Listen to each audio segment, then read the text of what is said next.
Vamos lá. Agora o tópico certidões negativas. Esse tópico é muito importante. Certidões negativas e quais são os riscos relacionados à compra e venda de imóvel. A compra de imóvel. Como evitar esses riscos? Então nós falaremos agora das certidões negativas, de quais os riscos existentes em uma compra de imóvel e ainda melhor, como vamos evitar esses riscos. Imagine que você é um comprador.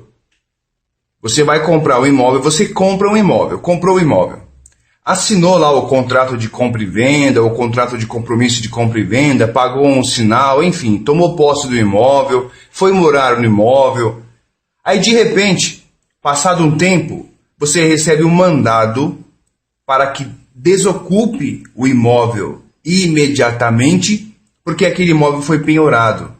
Porque apareceu o proprietário do imóvel, ou de repente apareceu quem teve direito sobre o imóvel em razão de penhora.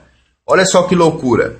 É estranho, né? Você comprou o imóvel, pagou lá do vendedor, comprou, tem lá o contrato na sua mão que você comprou, que você pagou. Você está no imóvel, está na posse, passa 1, 2, 3 anos, sei lá. Aparece um oficial de justiça já com mandado determinando que você saia do imóvel de forma imediata, desocupe o imóvel. Olha só que loucura, né? Isso acontece bastante. O Poder Judiciário está cheio de processos dessa natureza. Mas por que acontece? Para nós, do meio jurídico, a gente tem isso como algo comum, como algo que acontece mesmo. Para as pessoas, em geral, elas não têm essa noção que isso acontece com frequência. Então, quando elas vão comprar um imóvel, algumas nem sabem do risco que estão correndo. Por quê? Porque para elas não é comum aquilo. Tá? Então, nós que estamos deste lado, nós sabemos como é importante retirar todas as certidões negativas, como é importante pesquisar o vendedor e pesquisar o imóvel antes de realizar o negócio. Nós estamos no escritório, nós recebemos pessoas que já perderam o imóvel. Aí nós vamos pesquisar por quê, de onde veio o processo, enfim, olha só. Mas vamos continuar aqui, né? É possível e como isso acontece? Sim, é possível. Infelizmente acontece com inúmeras pessoas diariamente. Primeiro vamos falar de como acontece e depois vamos falar do mais importante, de como evitar os riscos. E é bom que você preste bem atenção até o final, esse tópico é rápido, até o final para que você possa entender. Senão você não vai conseguir entender, tá? De forma simples e direta. O que eu vou falar aqui é de forma simples e direta. Você poderá perder o imóvel que comprou se o adquiriu de uma pessoa endividada ou se o imóvel continha dívidas. Pessoa endividada, estou comprando do vendedor, mas o vendedor tem dívidas que você não sabe que ele tem. E você não sabe o valor dessas dívidas. Ou aquele imóvel contém dívidas. Você poderá perder o imóvel, dependendo do valor daquelas dívidas. Seja do imóvel, seja da pessoa. Se for da pessoa, dependendo do valor, aquela dívida dela recairá sobre o imóvel. Outra coisa, imóvel com dívida, IPTU, por exemplo, dívida de condomínio, quem paga é o próprio imóvel. Ou você paga essa dívida de IPTU. Nós estamos falando de IPTU, mas tem imóveis aí que devem 1 milhão de IPTU, tá? Depende muito do valor do imóvel, do tempo de dívida, né? Depende de tudo isso. Condomínio também. Tem condomínios de 2 mil, 3 mil reais por mês, já pensou? E aí a pessoa deve 1 ano de condomínio? Qual o valor da dívida que você assumiu? Você assumiu a dívida quando comprou o imóvel. Então, olha só, outro problema comum. Você compra o imóvel, tinha um inventário pendente. Ele não é daquela pessoa que vendeu.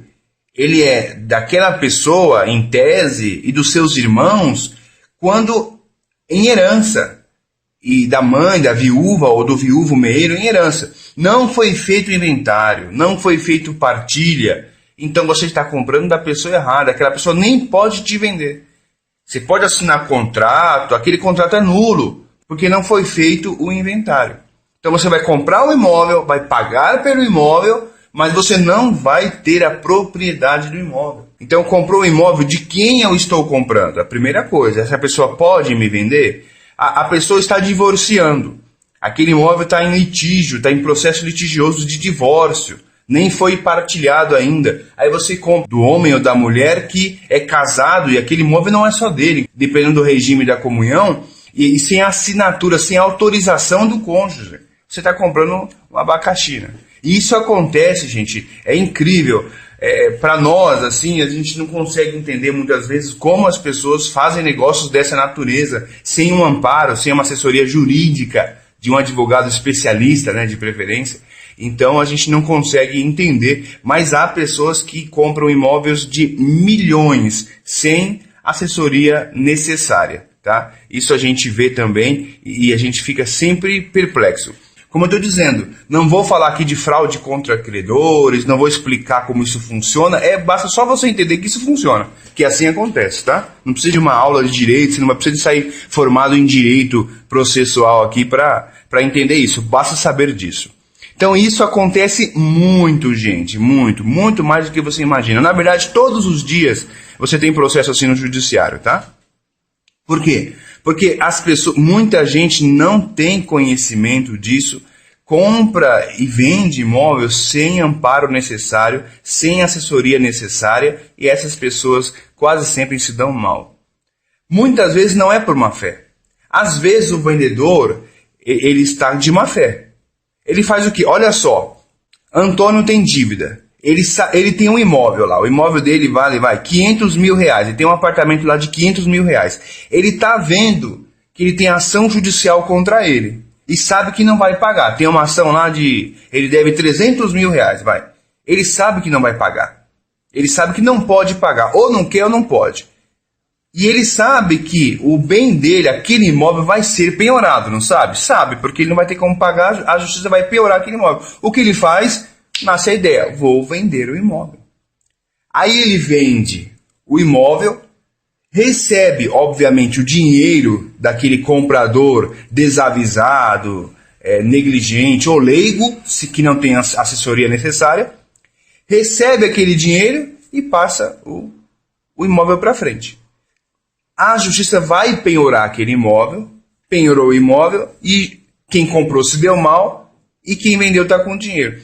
Gasta aquele dinheiro porque já está endividado, geralmente quem tem dívida tem outras dívidas, ele não vai ficar com esse dinheiro no banco, esquece, não vai ficar, geralmente deve para o banco também, e some com o dinheiro. Quem comprou, quem pagou, nunca mais terá o dinheiro de volta. Isso é regra, tá? Isso é o que acontece. Qual a única solução? É justamente o assunto aqui, pesquisa de dívidas do vendedor e do imóvel por meio das certidões negativas. Basta o comprador certificar-se de que o vendedor não possui dívidas capazes de gerar a penhora daquele imóvel que ele está comprando, como nós já falamos. O comprador ou vendedor ou ainda o profissional especialista contratado deverá providenciar as respectivas certidões negativas, a fim de constatar ou não a existência de dívidas. Então, nós que fazemos aqui no escritório assessoria para corretores, imobiliárias, investidores, a gente já consegue fazer tanto análise dos contratos, do contrato de compra e venda, ou da locação, enfim. Nós fazemos as análises não só dos contratos, mas nós mesmos já também conseguimos providenciar as certidões negativas. Então nós já temos as pessoas que vão retirar todas as certidões negativas do judiciário, dos cartórios de protestos, enfim, todas as certidões necessárias são muita gente, mas nós temos um pacote básico.